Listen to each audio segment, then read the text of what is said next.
नमस्कार गाववाल्यांनो. तर आज आपण बघणार असो आजीच्या हातची खोबऱ्याची कापा. तर आजीने आमच्या एक मोठं नारळ आणि 2 वाटी साखर मापान घेतले. तशी ती कधीच मापात पाप करणार नाही.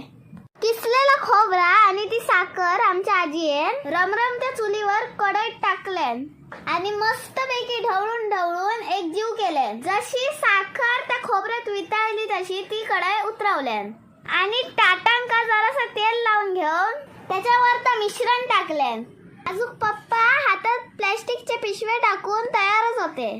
त्यांनी त्या गरम चून ताटात थापून घेतल्यानी आता ते मिश्रण छानपैकी ताटात पसरवून प्लेन केल्यानी आणि बाजू कायंत होतं त्यांना चौकोन पाडल्यानी. तसे ते आर्टिस्ट असल्या कारण एकही लाईन चुकवल्यानी नाही.